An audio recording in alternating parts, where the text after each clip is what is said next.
नमस्कार, मैं कुंदन कुमार सिंह महामना education hub के इस वीडियो में आप सभी का स्वागत करता हूं। तो दोस्तों, इस वीडियो के माध्यम से BHU एंट्रेंस एग्जामिनेशन के अंतर्गत सेंट्रल हिंदू स्कूल का एग्जामिनेशन आर्ट्स एंड कॉमर्स का क्लास 11th के लिए आज ही सफलतापूर्वक संपन्न हुआ और जितने भी विद्यार्थी परीक्षार्थी कैंडिडेट्स इसमें अपीयर हुए होंगे तो मैं समझता हूं कि उनका एग्जामिनेशन बिल्कुल काफ़ी अच्छा गया होगा।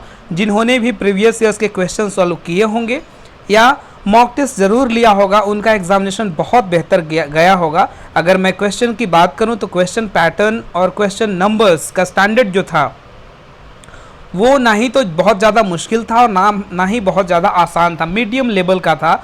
मतलब it is being expected that if you have done 75 to 80 questions fully correct तो मैं समझता हूं कि आप बहुत ही सेफ जोन में होंगे और आपका एडमिशन के लिए काउंसलिंग लेटर ज़रूर भेजा जाएगा। मुझे ऐसी उम्मीद है एज़ पर माई एक्सपीरियंसेस और जितना भी मुझे अंदाज़ा मैं लगा पाया हूँ पिछले साल के क्वेश्चन पेपर को देखते हुए और कटअप्स को देखते हुए।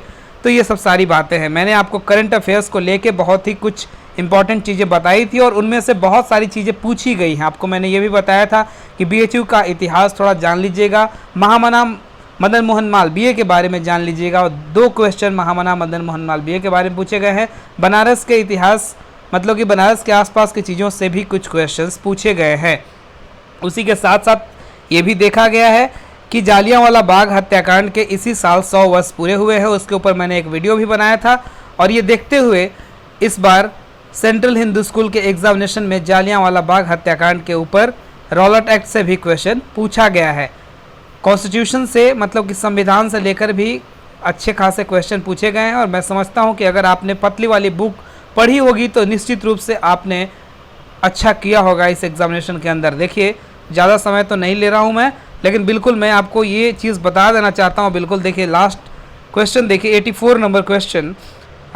ये लिखा हुआ है कि अभ्युदय मर्यादा नामक मैगजीन्स या न्यूज़पेपर के एडिटर कौन थे, और ये हमारे BHU के फाउंडर पंडित मदन मोहन मालवीय जी थे।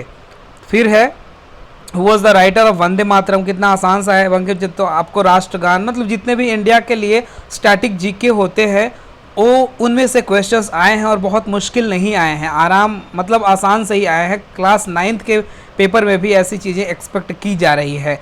When was the Rowlatt act passed, तो ये हुआ था 1919 में। इसके अलावा आप देख सकते हैं कि ऑथर ऑफ हिंद स्वराज महात्मा गांधी ने लिखी थी ये बुक।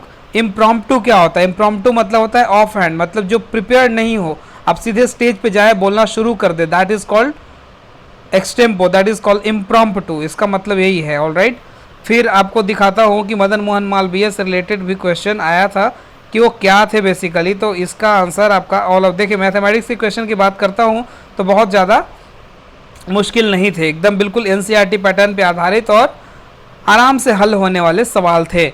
फिर हम बताते हैं, देखिए आप हरिप्रसाद चौरसिया जी देखिए फ्लूट से संबंधित रहते हैं, वो बांसुरी वादक थे, बहुत बढ़िया। और ये चीज़ क्वेश्चन इसलिए है क्योंकि he was related to Varanasi, that is why this question had been asked in the central Hindu school examination. मैंने बोला था आपको स्टेट कैपिटल और उनके लोक नृत्य, इसके ऊपर मैंने वीडियो भी बनाया था, आप देख सकते हैं जाके। और कुचिपुड़ी आंध्र प्रदेश का लोक नृत्य है, ये भी मैंने आपको बताया और ये क्वेश्चन भी पूछा गया। दूसरी बात है, देखिए भारतीय जनता पार्टी इनमें से कौन से स्टेट में रूल नहीं कर रही है, तो अभी वो स्टेट है इस ऑप्शन के अनुसार केरला में। ऑलराइट, केरला में। Then which Indian artist decorated the hand written copy of Indian constitution, तो ये थे हमारे नंदलाल बोस जी जिन्होंने उसे सजाया था, उसे भारतीय संविधान हस्तलिखित प्रति को सजाया था। ऑलराइट, इसके अलावा देख लीजिए आप constitution of India. Constitution of India was adopted by legislative assembly, हैं कॉन्स्टिट्यूएंट असेंबली, किस साल में हुआ था? तो ये हुआ था 26 नवंबर 1949। इसमें आपको थोड़ी सी भी कंफ्यूजन नहीं होनी चाहिए। वो पूर्ण रूप से लागू किया गया था भारतीय संविधान में कब? 26 जनवरी 1950, लेकिन वो संविधान सभा के द्वारा अडॉप्ट किया गया था 26 नवंबर 1949। तो 26 नवंबर 1949 बिल्कुल सही उत्तर होगा। इसके अलावा देखिए आप which article of Indian constitution is related to Indian foreign policy, तो article 51 is the right answer over here. इसके अलावा देखिए मदन मोहन मालवीय के बारे में ये पूछा गया है कि इनमें से कौन से कथन उन पे मतलब मूलतः थे मदन मोहन मालवीय से रिलेटेड। तो a person with all of the above qualities, वो एक राष्ट्रभक्त भी थे, विधि मतलब कि लॉ के विद्वान भी थे, दूरदर्शी, शिक्षाविद और समाज सुधारक भी थे, एक अग्रणी पत्रकार और लोकप्रिय सांसद भी थे। तो इन उपर्युक्त सभी उत्तर इनके लिए बिल्कुल सही है। Political Guru of Mahatma Gandhi तो गोपाल कृष्ण गोखले आपको पता ही होगा, मैं समझता हूँ कि। ऑलराइट, इसके अलावा आप देखिए भारतीय जनता पार्टी का गठन किस साल में हुआ था, तो ये हुआ था 1980 में। Alright, who is the present chief justice of supreme court, तो रंजन गोगोई, जिनके ऊपर अभी रेप का चार्ज लगा है, उनकी एक पुरानी स्टाफ ने लगाई है, लेकिन अभी देखते हैं क्या मामला आता है, but he is the present chief justice of India as well. The number of seats reserve for the schedule caste is 84 seats reserve है पार्लियामेंट में शेड्यूल कास्ट के लिए। Then who was the first law minister, Hindustan के स्वतंत्रता प्राप्ति के बाद भारत के प्रथम कानून मंत्री कौन थे, तो ये थे डॉक्टर BR अम्बेडकर। उनकी 128वीं जन्म तिथि मनाई गई अभी हाल में ही इसी अप्रैल के महीने में, तो इसलिए ये क्वेश्चन पूछा गया है। Travancore princely state is presently located in which state, तो ये है आपका केरला में, मतलब केरला में। ठीक है, और भी इसी तरह के क्वेश्चंस आसान से हैं। देखिए इसमें इनमें से कौन सा स्टेट पॉपुलेशन की दृष्टि सबसे छोटा है, तो वेस्ट बंगाल है। Head quarter of reserve bank of India, कितना आसान सा क्वेश्चन आ गया है, मुंबई में। इसके अलावा ये भी पूछा गया है कि रिजर्व बैंक ऑफ इंडिया के अभी प्रेजेंट गवर्नर कौन है, तो शक्तिकांत दास। और ये सब सारे के सारे करंट अफेयर्स से क्वेश्चन हैं, तो मैं समझता हूँ कि आप अच्छे से करके इसको ज़रूर गए होंगे, है ना। सबसे ज़्यादा GDP जो है हमारी इंडस्ट्री सेक्टर, उद्योग क्षेत्र से आता है, आपको पता होना चाहिए, कोई कन्फ्यूज़न नहीं होनी चाहिए इसमें। वेल रिसर्च्ड आंसर है ये सारे के सारे। और बंगाली जो है हिंदी के बाद दूसरी सबसे ज़्यादा बोली जाने वाली भाषा है भारत के अंदर।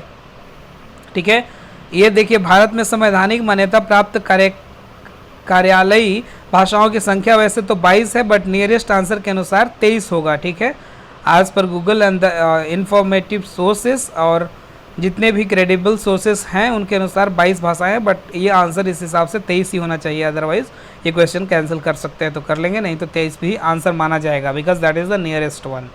इसके बाद आप देख लीजिए कि राइट टू इन्फॉर्मेशन एक्ट कब आया था, तो ये आया था 12 अक्टूबर 2005 में। ठीक है ना। अब देखिए आप कंज्यूमर डे, ठीक है, ये आ गया है क्वेश्चन आपका 24 दिसंबर को। इसके अलावा देखिए प्रत्येक वर्ष सरकार जो है MSP minimum support price launch करती है, डिक्लेयर करती है, कब, तो बोई मौसम से पहले। कोई भी फसल जब भी बोई जाती है ना, उससे पहले मिनिमम सपोर्ट प्राइस तय करती है, ताकि किसानों को ज़्यादा दिक्कतें नहीं आए बाद में उनको बेचने के लिए। फिर removing barriers of restriction set by the government is called what, liberalisation बोलते हैं इसे, उदारीकरण। The founder of Grameen bank, okay, in Bangladesh, तो ये हैं मोहम्मद यूनिस। इसके अलावा गरीबी और अकाल अमर्त्य सेन के द्वारा लिखी गई बुक है। नीति आयोग कितना आसान सा है, national institution for transforming India is the right answer इसके लिए। Headquarters of world bank Washington DC is the correct answer in this. Alright, तो मैं समझता हूँ कि आपने अच्छे से करे होंगे, क्वेश्चन पेपर बहुत ज़्यादा टफ नहीं थे। देखिए गवर्नर ऑफ ये आया हुआ है, poverty and famines, that is done. तो कुल मिलाकर, और ये भी आया हुआ है, देख लीजिए, वर्ल्ड इन्वायरमेंट डे, और ये क्वेश्चन मैं देखा हूँ 5 जून को जो मनाया जाता है, और अभी देखिए 22 अप्रैल को इंटरनेशनल अर्थ डे, ग्लोबल अर्थ डे मनाया गया है। और आपको ये क्वेश्चन अगले एग्ज़ाम्स के लिए ज़रूर होना चाहिए, क्लास 9th या फिर BHU के एंट्रेंस एग्जामिनेशन, जैसे BA आर्ट्स, सोशल या फिर LLB, BH एग्रीकल्चर, इन सब क्वेश्चंस में पूछे जा सकते हैं कि 22 अप्रैल को जो है ग्लोबल अर्थ डे या वर्ल्ड अर्थ डे मनाया जाता है। ये इंपॉर्टेंट क्वेश्चन है। तो इस हिसाब से Sariska tiger reserve is there in Rajasthan, it is very important. Kandla port is there in Gujarat, okay. हाँ, according to total length of the roads which place in India, which place of India is there in the world, तो second place है, पहला है USA, united state of America जो है पहले number पे आता है इस मामले में। तो दिस वाज ऑल अबाउट, और मैं उम्मीद करता हूँ कि आपने अच्छा परफॉर्म किया होगा। 75 to 80 अगर आपके स्कोर आ रहे हैं तो मैं समझता हूँ कि आपको काउंसलिंग लेटर ज़रूर ही भेजा जाएगा। अगर इस वीडियो को आपने पसंद किया है तो कृपया करके लाइक कीजिए, मैक्सिमम लोगों तक शेयर ज़रूर कीजिएगा, ये मेरी आप सभी से विनती है। और अगर इस चैनल को अभी तक आपने सब्सक्राइब नहीं किया है तो अभी फटाफट सब्सक्राइब कर लीजिए, बेल आइकन भी दबा लीजिए, बिकॉज आपके इन्फॉर्मेशन संबंधित, आपके करियर संबंधित हम बहुत सारी चीज़ें लाते रहते हैं, जिसको पढ़कर, सुनकर, देखकर आप ज़रूर ही लाभान्वित होते हैं। Regards Mahamana education hub, thanks for watching and all the best for your bright future. God bless you all.